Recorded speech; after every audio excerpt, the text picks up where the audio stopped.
మావోయిస్టులకి ముందు నుంచి కూడా ఆ లోపం ఉంది. Counter intelligence network very very weak మావోయిస్టులకి. ఒక యూనిఫైడ్ కౌంటర్ ఇంటెలిజెన్స్ నెట్వర్క్ లేదు. ఎల్‌టిటి లాంటోళ్ళకి కౌంటర్ ఇంటెలిజెన్స్ నెట్వర్క్ ఉంటది.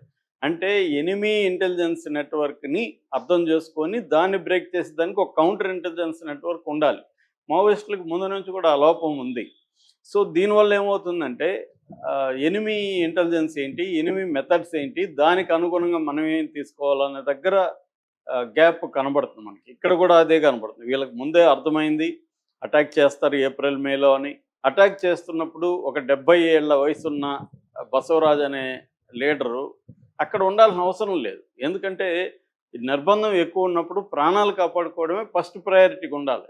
అది ఇక్కడ లోపించినట్టుగా తెలుస్తుంది. అతను కూడా ఒక రకంగా ఒప్పుకున్నాడు. వికల్ప్ కూడా మన లోపం జరిగిందని. సో ఏమైందంటే ఈ ముందు ఈ ఎన్కౌంటర్ జరగడానికి కొద్ది రోజుల ముందే ఒక హస్బెండ్ అండ్ వైఫ్ ఈ యూనిఫైడ్ కమాండ్లో ఉండే రక్షణ వ్యవస్థలో ఉండే ముఖ్యమైన ఒక భార్యాభర్త బయటికెళ్ళి సరెండర్ అయిపోయారు. సో వాళ్ళు ఎక్కువ హాని చేశారనేది ఈయన చెప్తున్నాడు. అంటే వీళ్ళు ఏ ఏరియాలో ఉండొచ్చు అనేది వాళ్ళు గ్రహిస్తారు. ఎందుకంటే ఎక్కడ ప్రాంతం ఒక 60 మంది ఉండడానికి అనుకూలమైన టెర్రైన్ ఉండాలా, ప్రాంతం ఉండాలా. రెండోది దగ్గరలో వాటర్ ఉండాలి, ఫుడ్ సప్లై ఉండాలి. ఇవన్నీ ఎక్కడ ఉండొచ్చు అనేది వాళ్ళకి అర్థమవుతుంది కదా. సో ముందుగా సరెండర్ అయిన వాళ్ళు, ఎన్కౌంటర్ జరగక ముందుగా సరెండర్ అయిన వాళ్ళు వాళ్ళనే ముందుగా చెప్పారు, వాళ్ళనే రెక్కి చేయించారు. రెండోది వాళ్ళకి ట్రైబల్ బెల్ట్లో కూడా మంచి పరిచయాలు ఉంటాయి. సో వాళ్ళల్లో ఎవరో ఒకరు ట్రైబల్స్ ఎవరు వీక్గా ఉన్నారు ఏంటి వాళ్ళకి అర్థమవుతుంది. వాళ్ళని పట్టుకుంటే కూడా ఫుడ్ ఎక్కడి నుంచి వెళ్ళాలి, వీళ్ళకి దగ్గరగా ఉన్న ట్రైబల్ దీని నుంచే వెళ్ళాలి. 60 మందికి రోజు ఫుడ్ అంటే కష్టం. సో దగ్గర నుంచి వెళ్ళాలి. సో ఫుడ్ ఎక్కడి నుంచి వెళ్తుంది అనే వివరాలు పట్టుకుంటే ఏ ఏరియాలో ఉన్నారు అనేది తెలిసిపోతుంది. అలాగా కనిపెట్టినట్టుగా అర్థమవుతుంది వాళ్ళ ద్వారా. సో అర్థమయ్యి 19 నుంచే ఎన్కౌంటర్ 18th, 19th నుంచే స్టార్ట్ అయినాయి. 19th మార్నింగ్ 10 నుంచి స్టార్ట్ అయితే 5 ఎన్కౌంటర్లు జరిగాయి. అంటే వీళ్ళకి ఇది తెలిసే వీళ్ళు ఆ శిబిరాన్ని వదిలేసి ముందుకు వెళ్తున్నారు. వెళ్తున్నప్పుడు అటాక్ జరిగింది. మొత్తం 5 సార్లు జరిగింది ఒకే రోజులో. ఆ 5 కాల్పులు జరుపుతూ వాళ్ళు పారిపోగలిగారు. ఎవరు ఈ 35 మంది. అంటే 60 మందిలో 35 మంది మిగిలారు. మిగతా వాళ్ళు సరెండర్ అయిపోవడం అనేది జరిగినట్టుగా మనకు అర్థమవుతుంది. సో ఈ 30 మంది వెళ్తూ ఉన్నారు. ఇంకా నైటు ఒక దగ్గర ఉండిపోవాల్సి వచ్చింది వీళ్ళు. ఆ నైట్ ఉన్నప్పుడు ఏం చేశారంటే 20,000 మంది డిఆర్ఎఫ్ పోలీసులు చుట్టుముట్టారు. వీళ్ళు చుట్టుముట్టి కాల్పులు జరపడం మొదలుపెట్టారు. అప్పుడు వీళ్ళే ఫస్ట్ కాల్పులు జరిపారు. వీళ్ళల్లో చందన్ అని లీడర్ అనమాట, ఈ సెక్యూరిటీ లీడరు. ఆయన ఆధ్వర్యంలో కాల్పులు జరిపితే ఈ డిఆర్జీ వాళ్ళకి గాయాలు, ఒక అతను చనిపోయినాడు, మిగతా వాళ్ళకి గాయాలైనాయి. సో వాళ్ళు కొద్దిగా గ్యాప్ ఇచ్చారు డిఆర్జీ వాళ్ళు. తమకి నష్టం వచ్చింది కాబట్టి కొంచెం వాళ్ళకి వైద్యం అదంతా. దాని తర్వాత మళ్ళీ మార్నింగ్ అటాక్ చేయడం మొదలుపెట్టారు. ఈ మార్నింగ్ అటాక్లు ఏమైందంటే ఈ 35 మంది ఉన్నారు, పెద్ద ఆయన ఉన్నారు బసవరాజు. ఆయనకి సేవ్ చేసుకుంటూ వలయంగా ఏర్పడి ఫైర్ చేసుకుంటూ మూవ్ అవుతున్నారు. ఒక దగ్గర ఉండడానికి లేదు. ఎందుకంటే చుట్టుముట్టున్నారు, బ్రేక్ చేసి బయటికి వెళ్ళాలి. సో అది ట్రై చేశారు. ట్రై చేసినప్పుడు ఒక 7 మంది ఒక టీమ్గా ఒక బ్రేక్ చేసుకొని వెళ్ళిపోగలిగారు.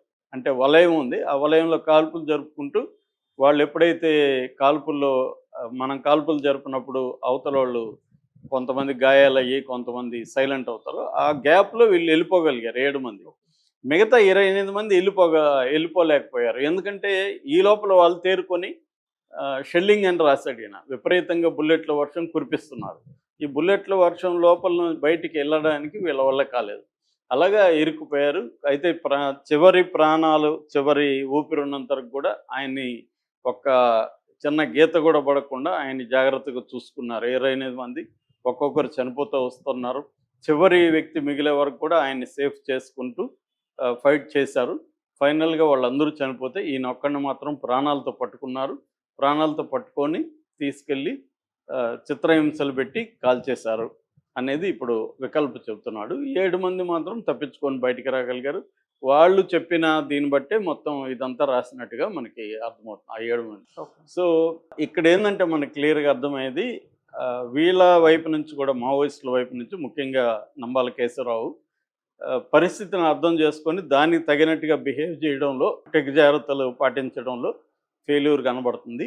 ఆయనకు ముందే తెలిసినా కూడా ఆయన బలిదానాలు ఇవి మాట్లాడాడు తప్ప పరిస్థితిని అంచనా వేసుకొని వెళ్ళడంలో ఫెయిల్యూర్ కనపడుతుంది. రెండోది 60 గంటలు వీళ్ళకి ఫుడ్ లేదు, నీళ్లు కూడా లేవు. 60 గంటలు నీళ్లు, ఆహారం లేకుండా పోరాడడం కూడా మామూలు విషయం కాదు.